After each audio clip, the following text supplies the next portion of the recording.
Natin ang ating po mga banal na kasulatan sa Book of Matthew chapter 28. Ito naman ang dakilang bagay na minulat sa atin ng Panginoon kung bakit tayo nagkaroon ng ganito pong gawain. Walang iba kundi ang Great Commission. Sa Matthew chapter 28, buksan po natin sa Matthew chapter 28. Verses 18 to 20. Okay, hinihiling ko po ang bawat isa na tayo po magsitayo sa ating po pagbasa. Matthew chapter 28 verse 18 to 20. Say amen po if you're there po. Okay. Basahin po natin beginning from verse 18. Ready now, read. And Jesus came and spake unto them, saying, All power is given unto me in heaven and in earth. Go ye, therefore, and teach all nations, baptizing them in the name of the Father, and of the Son, and of the Holy Ghost, teaching them to observe all things whatsoever I have commanded you. And lo, I am with you always, even unto the end of the world. Amen. Aming Diyos, amang banal na nasa langit, kami po'y lumalapit sa iyong biyaya at trono. Kami po'y nagpapakumbaba. Kinikilala po namin ang iyong pong kataas-taasan, Panginoong Diyos, at kami nagpapakumbaba at humihingi ng kapatawaran. Nawa, Panginoon, sa iyong pong presensya ng Banal na Espiritu na sa amin pong pag-aaral ng salita, kami ibigyan ng karunungan, pangunawa, at i-accomplish niyo po, Panginoong Diyos, ang iyong pong kalooban sa iglesyang ito. Ikaw ang maitasama at madakila. Sa pangalan po ng aming Panginoong Yesus. Amen. Okay, maaari na po magsiupo. Salamat po. Great Commission. Isang buwan na napag-aralan po. At ito ang huli na inyo pong yung event ng mission program. At nandito po ako upang ibahagi ko po sa inyo ang mensaheng ito na pinamagatan ko pong Mission Impossible. At sa totoo lang talaga, imposible talaga na ako'y makatayo, kundi sa biyaya lamang ng Panginoon. At ang title na ito ay hango din po sa pelikula, alam niyo yon, yung palabas na Mission Impossible. Nasa pamamagitan po ng IMPs na leader na si Hunt ay pinipigilan niya po ang mga kaaway na sirain o mangwasak ng tinatawag na global disaster. Talagang makita mo doon na imposibleng mission talaga eh. Tayo din po mga minamahal as a church na kinumisyon ng Panginoon ay mayroong misyon na ipinagkatiwala sa atin. At kung tutuusin po, ito din po ay mission impossible na hindi natin kayang gawin sa sarili po natin. Katulad ng kaligtasan, yung ating po mga kaluluwa, ay imposible po para sa sarili natin na ito po ay magkaroon ng kaligtasan. Why? Sabi po sa Biblia, in Ephesians chapter 2, not of yourselves. Ang kaligtasan po, not of yourselves. In Titus chapter 3 verse 5, not of works of righteousness which we have done. Hindi po sa mabubuti o matitino nating ginagawa upang tayo po ay magkaroon ng kaligtasan. Imposible po para sa atin, mga kapatid.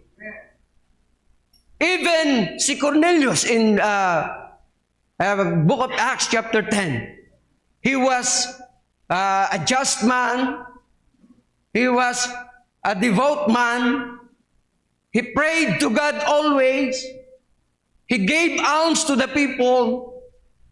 Katangian na maaaring sasabihin ng isang tao, baka ligtas to, makikita sa kanyang mga ginagawa. But yet, he is still unsaved. At nagkaroon siya ng kaligtasan, napakinggan niya ito pong gospel na Great Commission po na ibinigay ng Panginoon sa mga apostles at sa church. Mission impossible na kagaya po ng young rich man na nakausap ng Panginoong Jesucristo nung siya po ay nagtanong kung paano ba, Panginoon, Master, magkaroon ng eternal life. Sabi ng Panginoon, gawin mo itong mga utos na ito. Yes, Lord, ginagawa ko na po yan from my youth up. Simula pa, bata ako, nagagawa ko na po ang mga iniuutos. Ngunit sabi ng Panginoon, sige, susubukan kita ngayon. Ibenta mo lahat ng anong meron ka na pag-aari at ipagkaloob mo sa mahihirap at sumunod ka sa akin. Umuwi itong mayamang lalaki na may kalungkutan. Why? Sapagkat kahit nagawa na niya ang lahat ng mga bagay, ngunit hindi pa rin siya nakaabot sa kaluwalhatian ng Diyos. For all have sinned and come short of the glory of God. Sapagkat ang lahat ay nagkasala nga, na kahit lahat ng mga bagay na kabutihan ay ating nagagawa ng isang tao. Ngunit dahil sa pagkakasala, sabi sa Biblia, come short of the glory of God. Kapos sa kaluwalhatian ng Diyos. Hindi po naabot, hindi po na-goal, hindi po na-reach out yung standard ng Panginoon patungkol po sa kanyang kaluwalhatian ng pagliligtas. Kaya ang kaligtasan po, mga minamahal, ay imposible para sa atin. This Great Commission is mission impossible for us. Ang matiyak po, ang malaman, na tayo ay mapatawad ng Panginoon, imposible. Ang matiyak ang kaligtasan ay imposible para sa atin. Ang tayo po ay makapagpatuloy as a church na magtatagumpay, nananatili, na tumatatag, ay imposible para po sa atin. Kaya kung tayo po ay nakabase sa ating pong mga sarili, itong Great Commission ay imposible po mangyari. Mission impossible. Mission impossible, number 1, kung, without the proven resurrection of the Lord. Magiging imposible po ito kung walang kapatunayan na muling pagkabuhay ng Panginoong Jesucristo. In verse 6 po, in Matthew chapter 28, He is not here, for He is risen. Nung dumalaw po, ang kanya pong mga tagasunod, wala po silang naabutan doon. Sapagkat sinabi po ng anghel, He is not here, for He is risen. As He said, come, see the place where the Lord lay, and go quickly and tell His disciples that He is risen from the dead. We have a resurrected Savior. Hindi po magkakaroon ng posibleng kaganapan ang Great Commission, wala pong pagkabuhay na magamuli. Lahat ng reliyon po na mayroon pong nagtatag or founder ay nangamatay na po. At hanggang ngayon, sila'y patay pa rin at hindi na muling nabuhay. But we have our resurrected Savior and Lord. And this is our very foundation of our faith. Ito po ang pundasyon ng ating pananampalataya. Kung bakit sinabi ni Apostle Paul ang kanyang konklusyon sa 1 Corinthians chapter 15 na magpakatatag kayo, be ye steadfast, unmovable, always abounding in the work of the Lord, as For as much as you know that your labor is not in vain in the Lord. Ito ang pundasyon ng ating pong pananampalataya. Kung bakit kailangan magpakatatag, magpakatibay, sapagkat ang ating pong mga ginagawa ay hindi po walang kabuluhan. Sapagkat nabuhay muli ang ating pong Panginoon. May pagkabuhay na bagang muli. And 1 Corinthians chapter 15 and verse 19, sabi po roon, if in this life only we have hope in Christ. Ibinigay na natin ang buong pag-asa sa ating Panginoong Jesucristo. May mga bagay tayong isinakripisyo, mga gawa ng mga hindi kalooban ng Diyos, na nung una sa ating mga sarili, nahihirapan tayong ialisin sa ating mga buhay. Ngunit ngayon, nandyan ka na nakaupo. Hindi po sayang yan, mga minamahal. Dahil kung wala pong pagkabuhay na magumuli, sabi po, we are all men most miserable. Kung walang pagkabuhay na magamuli, yung mga ginagawa po natin ay walang kwenta po. Useless po ito lahat. Imbis pambili mo na ng paborito mong sapatos, imbis pang shopping mo na, dahil ang pag-asa mo ang sinabi ng Panginoon, dahil ang pag-asa mo ang pagkabuhay na magmuli ng Panginoong Jesucristo. At hindi naman pala ito totoo. We are of all men most miserable. Tayo na po ang pinaka-miserabling nabubuhay dito po sa Bicol. But, now, Christ is risen from the dead. Ngunit ang totoo po, nabuhay muli ang Panginoong Jesucristo. Kaya ang inyo pong mga ginagawa, magpakatibay kayo. Always abounding, mas lalo po po ninyong pasaganain sapagkat ang inyong ginagawa ay may kabuluhan. We have a resurrected Lord and Savior. Mission impossible without the resurrected, the proven resurrected or resurrection of the Lord Jesus Christ. Imposible ito. Ito pong kaharap ninyo na nakatayo na dating isinusuka ng magulang nung araw. Yung nanay ko pupunta ng barangay, lumuluha, magpipirma doon, kaya ang anak niya minor de edad. Lumuluha sa lungkot. Pero ngayon, lumuluha pa rin si mama, pero sa katuwaan na. Anak ko yan.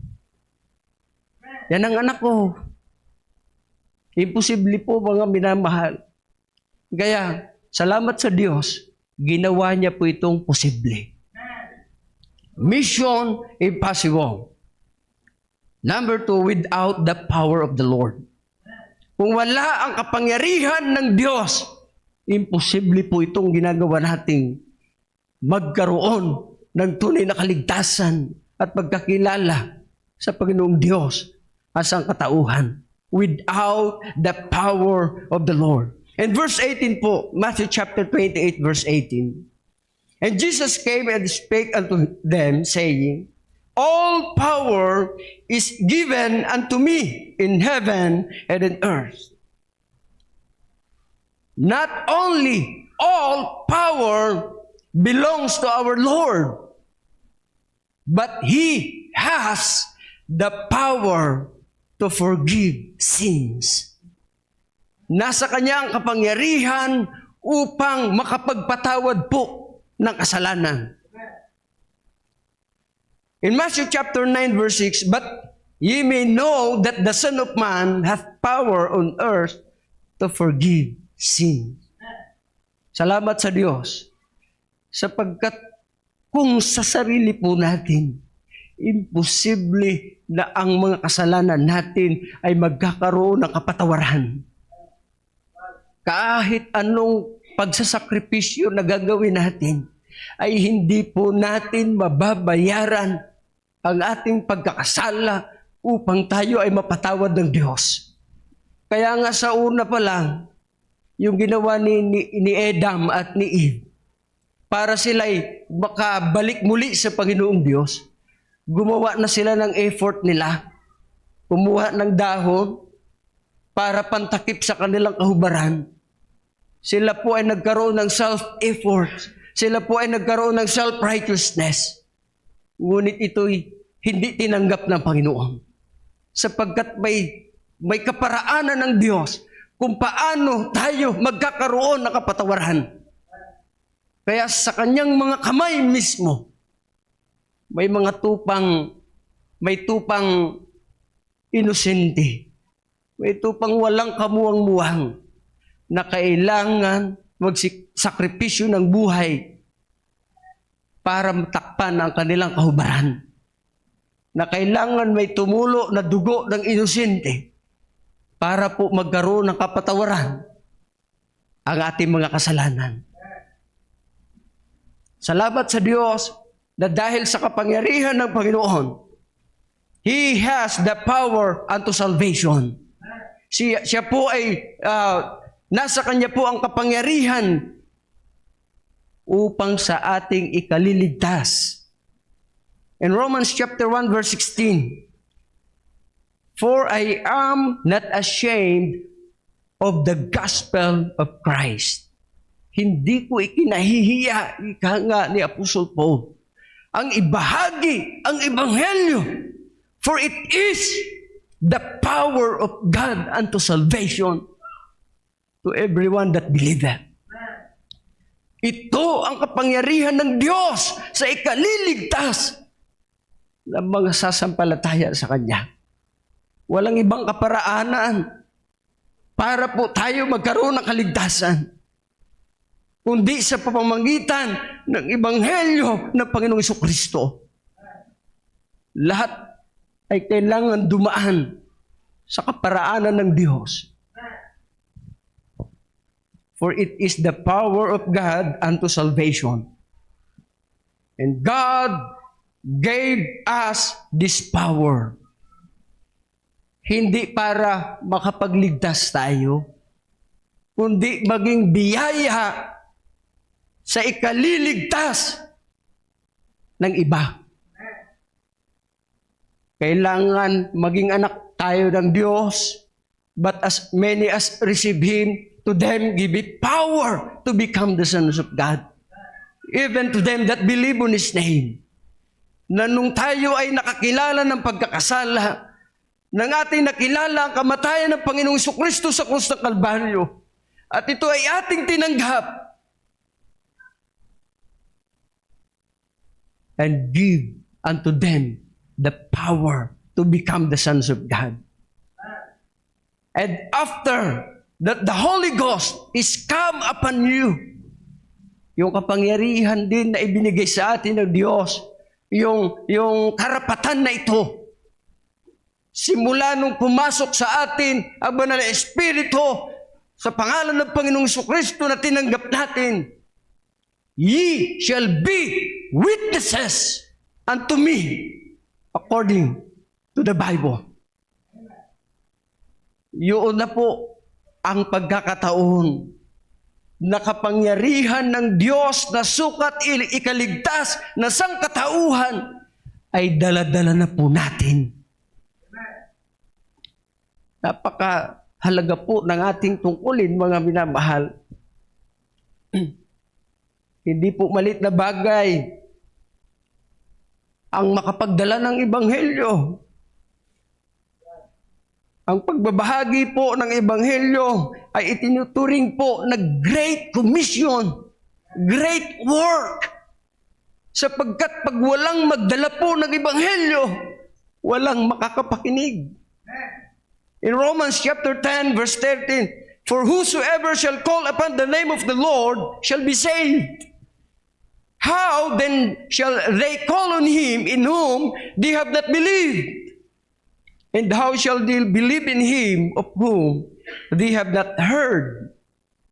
And how shall they hear without a preacher? Kailangan po talaga ng hahayo eh. Kailangan po talaga ng kakatok. Kailangan talagang may mag-soul winning po, mga minamahal. Kaya ito pong pagbabahagi nito, itong pagdadala po ng gospel, ay tinuturing po na dakilang gawain. How beautiful are the feet of them that preach the gospel of peace. Kung mayroon po pinakadakilang lakad, yung pong ibahagi ang pagliligtas ni Kristo sa sangkatauhan.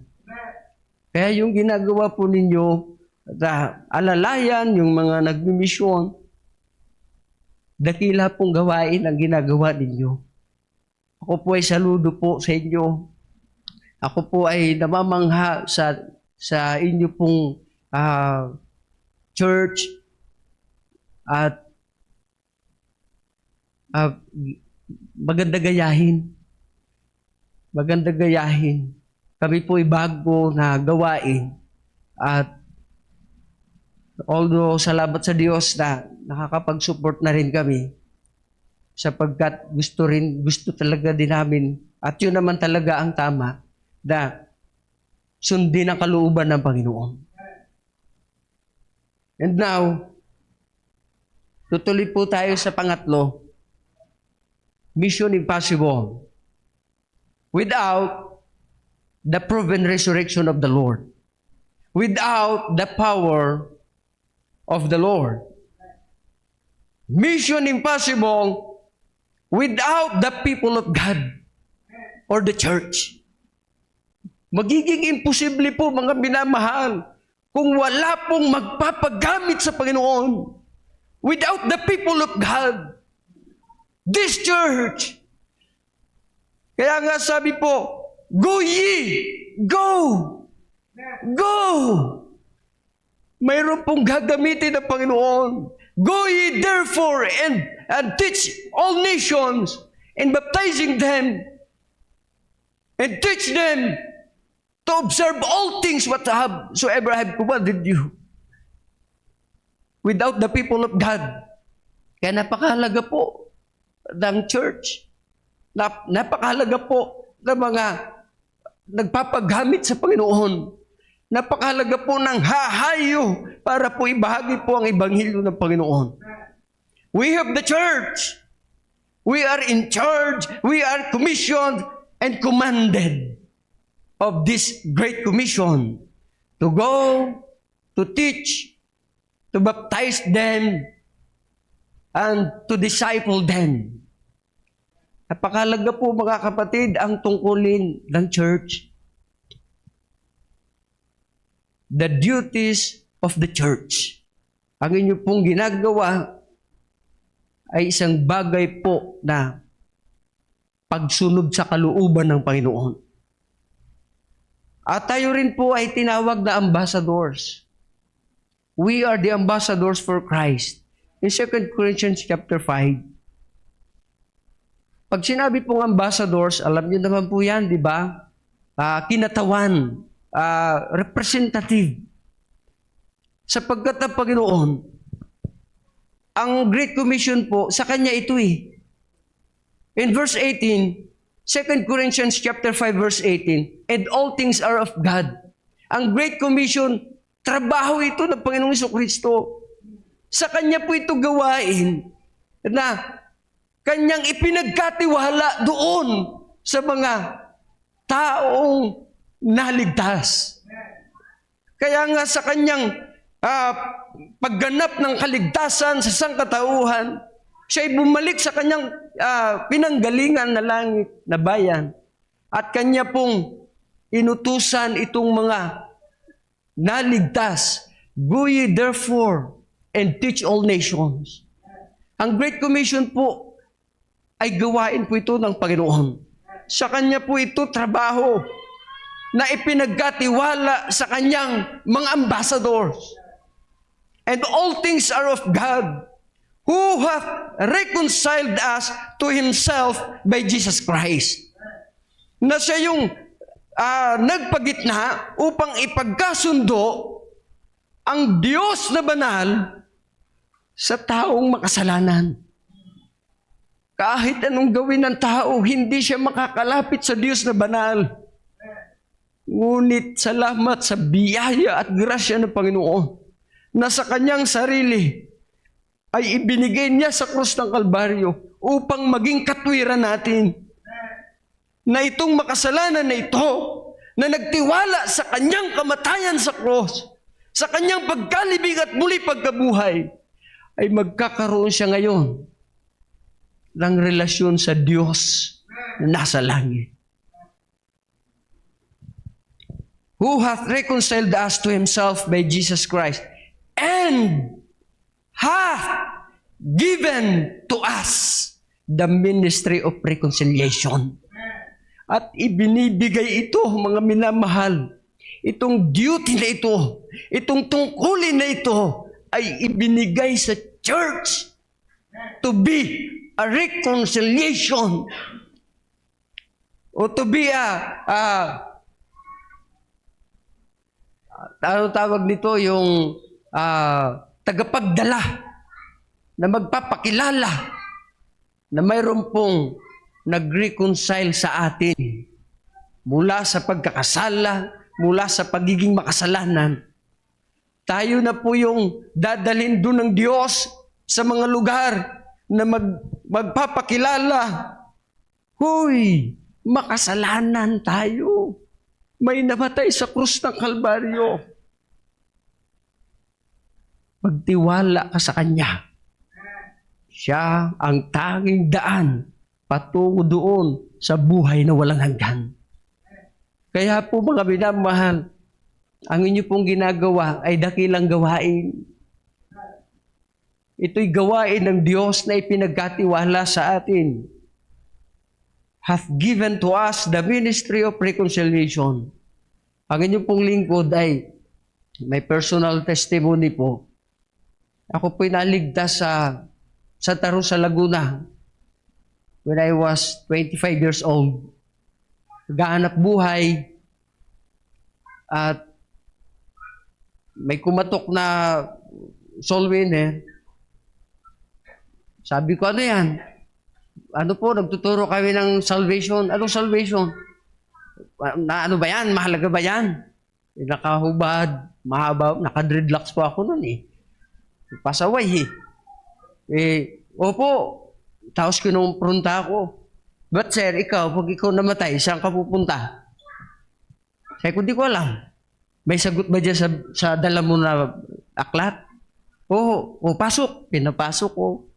Habang nagdi-dreadlocks ako, trabaho ko po yun eh. Gumagawa ko ng mga sandals, bags, sarili ko po negosyo. At nag-i-enjoy ako sa buhay ko bago ko nakilala Panginoon. Tinuruan ako September 24, 2011. Hapon, Sabado. Nakita ko sarili ko makasalanan, mapapahamak sa impyerno. May Kristo na namatay para sa kasalanan ko na gusto ng Panginoon. Tiwalaan ko yung ginawa niya sapagkat walang ibang tanging paraan para ako makaiwas sa kapamakan sa impyerno. Salamat sa Diyos. At sa biyaya niya ako ay naligtas. Linggo bukas, church tayo. Sabi ko, sige. Tapos tinutuo talaga. Pinabukasan, nandyan talaga, Kuya Bob. Ako, tatago sana eh. Parang nagbibiro lang kahapon. Makulit. Kaul na kaul mga aso. Naawa na lang ako. Sabi ko, kukulit dito. Pasok. Bis ako. Church ako. Na-touch ako sa mga awitin. Victory in Jesus at the cross. Pag-uwi ko, spiritual ako. Sarap sa pakiramdam ng espiritu ko. Pero, nahihiya pa ako sa mga tropa ko. Di, medyo patago pa po ang pauwi ko. Pag Sabado na naman, babalik naman, Bible study namin eh. Andiyan na naman, pampira. Kuya Bob, pasok kami. May gate po kami sa inuupahan eh. Kung busy ako, saglit lang naman. Oh, tara. Oh, sige na, para matapos na. Gumagawa ako ng mga sandals. Habang nag-Bible study kami, nako-convict naman ako ng Word of God. Nakikita ko ang mensahe. Tapos iniiwanan ko na yung mga lapis ko, cutter ko. Nakikinig na ako ng maayos. Oh, snack tayo. Masaya kami. Bukas church tayo. Hay ko. Tapos nandun naman kinabukasan, paglinggo. Ang kukulit talaga. Pero salamat. May mga makukulit na So, sama na naman ako. Binibigyan ako pagkakataon, makapagbasa ng verse. Ang sarap ng pakiramdam ko. Ako, mahalaga sa church. At sa biyaya ng Panginoon, nakalago. Naisip ko ngayon ng mga pamilya ko, family ko sa Erosing. Sabi ko, 25 years old ako, wala man lang nagkumatok sa bahay namin doon. Sabi ko, Lord, tumawag ka po ng misyonaryo doon sa lugar namin. Lagi kong pinagpipray. Sabi ko sa kapatid ko, Brad, magsuko ka ng buhay. Susuportahan kita. Siya, ini-invite ko lang sa church, kaya ako mas malago. Sabi ni Brad, ayoko. Sabi ko, ako na lang kaya. Nung naisip ko yun, lumuha ako. Tapos di na naalis sa isip ko. Na-burdened na ako sa mga souls sa aming lugar. Di sabi ko kay Brad, nanalangin ako, Lord, tinatawag mo po ako. Sinabi ko kay Brad, mag-aral ka na gumawa ng tsinelas, sandals, magsusuko ako ng buhay. Hindi ko kaya. Kaya mo yan. Iyakan kaming dalawa. Tinuruan ko siya. November, tinawag ako ni Lord. February, nag-full time ako. At ayun, sa biyaya ng Panginoon, 2017, nakapag-start kami. At 8 years na po ang gawain doon. Ang gusto ko pong ipaabot, napakahalaga ng people of God. Ang misyon, missionaries, ang pagsuporta po ninyo. Napakahalaga po ng ginagawa ninyo. Huwag niyong titingnan na maliit na bagay. Isipin niyo itong nakatayo sa inyong harapan. Na pagdating sa amin, di ako pinapaniwalaan. Kilala po ako sa amin eh. Pray, tagay. May Bible ako nadala. Ako na tuloy nahihiya. Nung araw, ako yung nambubuli. Ako na ngayon binubuli doon. Mission impossible, without the people of God. Mga kapatid, at hindi lang yun, pinagpala kami ni Lord. Nagkaroon kami ng mga member na nakasama po, na handang lumuha sa gawain, handang magsakripisyo para sa Panginoon. At ang pinakabonus pa na talagang ako ay mas na-enjoy sa ministry, biniyayaan niya ako ng wife at anak na supportive, submissive wife. Kaya masaya ako sa ministry. Maganda po na ang tingnan natin yung blessings. To have a right perspective in the ministry. Gaya po nung si Lord pumunta sa country of gatherings, mayroon po siyang naligtas doon na yung possessed with the devils, naalala niyo po, na para maligtas siya, may mga napahamak na mga baboy. May nasakripisyo para sa kaligtasan ng lalaki. Yung mga nakasaksi doon, pumunta sa bayan at pinagsabi, ito, nangamatay ang baboy na namin. Paalisin natin to sa lugar na to. Samantalang yung lalaki na long time ago na walang pag-asa ang buhay, walang direksyon, sinusugatan ng sarili, wala sa katinuan, na bago ang buhay, tapos nadamitan na, gumaling na, hindi yun ang nakita nila eh. Yung nakita nila, nanghinayang sila sa mga baboy na napahamak.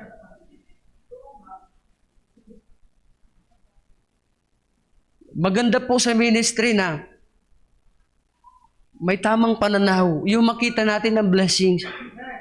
Baka mamaya, maliko tayo ng tingin po. Yung makita natin, di tuloy ako nakabili ng tsinelas. Pero sa ginawa po ninyo, mayroon pong nangaliligtas. Mayroon pong nakakakilala sa Panginoon sa inyo pong mga paglilingkod. Kaya hindi po sayang. Your labor is not in vain in the Lord. Amen? At to see the blessings in mission. At ako po ay buhay na patutuo sa mga paglilingkod po ng people of God. Mission impossible without the people of God. Napakalaga po ng inyo pong ginagawa. Kaya saludo po ako sa inyo, ipagpatuloy niyo po yan. At yan po ay ginagawa rin po namin as murang church. May mga ginagayahan kami, may mga kuya kami. To God be the glory for that. And last po, mission impossible without the promise of the presence of God. Kung wala po ang ipinangako ng Diyos na sasamahan niya tayo, imposible po itong Great Commission. Hindi po ito mangyayari kung wala po ang Panginoong Diyos sa ating pong gagawin. Sabi ng Lord, I am with you always, even unto the end of the world. Sasamahan ko kayo, that He will be with us. Ito yung pangako sa atin, na kailanman hindi tayo iiwanan ng Panginoon. Siya ay kasama natin sa paghayo. Siya ay kasama natin sa pagpapalaganap ng Kanyang Ebanghelyo, sa pagsunod, sa paglilingkod sa Kanya. Kasama natin ang Panginoon. Itong ginagawa ko ngayon, pangangaral, di ko man ito magagawa without the presence of God. Kaya to God be the glory for your church. Purihin po ang Panginoon at siya ay maitaas po sa mensaheng ito. A Great Commission will become a mission impossible without the proven resurrection of the Lord, without the power of the Lord, without the people of God, the church. Mission impossible without the promise of the presence of the Lord. So, mission possible pala para sa Panginoon. So God be the glory. Tayo po'y manalangin. Lord God, Heavenly Father, tinataas ka po namin sa aming pong kalagitnaan. Salamat po na ginawa niyo pong posible ang mga bagay na imposible para sa amin. Kaya o Diyos, andito kami upang ikaw po ay pasalamatan at paglingkuran sa iyo pong biyaya at grasya na pinagkaloob sa amin. Ito po, Diyos, ay paghandog namin sa iyo pong kabanalan. Tanggapin niyo po ang aming pong paglilingkod. At ang iyong salita, Panginoong Diyos, ay maging buhay sa mga puso ng iyong pong mga anak. Pagpalain niyo po ang iglesyang ito sa ngalan ng Panginoong Yesus. Amen.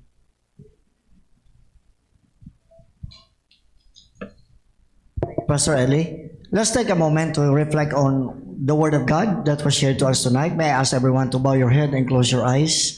Ang bawat isa po ay yuko ng ulo at magpikit ng kanyang mga mata. Naniniwala ko na pakinggan ng tenga natin at ang conviction ng Banal na Espiritu ay sa atin na mamanifest.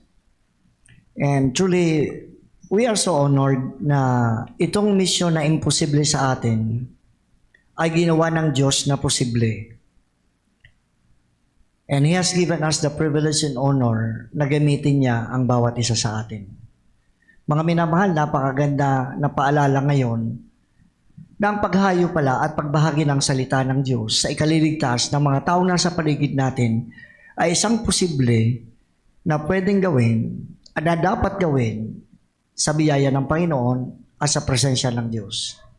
Mga minamahal, naway ma-encourage ang bawat isa sa atin na muling manumbalik ang ating pong kasiglahan na tayo po ay muling magbahagi ng gospel ng Panginoon. Remembering na hindi ito mahirap sapagkat ang Diyos, nasa sa Diyos ang lahat. And God is counting on each one of us to go preach the gospel. Mga minamahal, when was the last time that you shared the gospel? Kailan ho ba ang last na time na sinare mo ang gospel? Mga minamahal, let us respond to God's call sa bawat isa sa atin. Idalangin natin na muling manariwa sa ating mga puso ang kasiglahan at kahandaan na muling i-share ang gospel sa mga taong nasa paligid natin.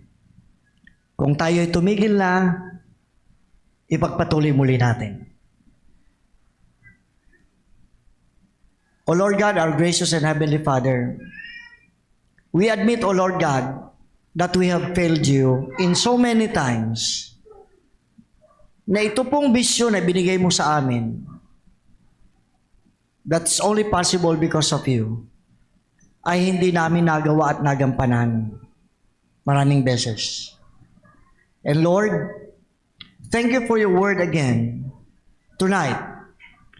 And may you use the word of God to convict us all and to convince us with this truth that we have to take on again on this mission na posible dahil po sa iyo. Panginoon, may you encourage every one of us here to look at it, Panginoon, ang mission na ito, hindi imposible, kundi posible dahil sa iyo. Dahil ikaw ang nag-utos sa amin at dahil sa pangako ng presence mo po at ng iyong kapangyarihan, ang kailangan lang gawin namin ay i-proclaim ang gospel niyo po sa mga tao na kapaligid sa amin. Lord, help us all to be intentional, to be purposeful, muli to win souls, Panginoon. Lord God, is our prayer to you tonight. Revive us all, O Lord God, lalong-lalo na Panginoong Diyos sa soul winning. I-revive mo po kaming lahat. Mas lalo niyo pong bigyan kami ng burden sa mga napapahamak.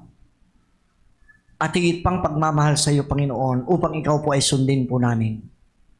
Panginoon, help us to be soul winners once again. Ito po aming dalangin. In Jesus Christ's name we pray. Amen.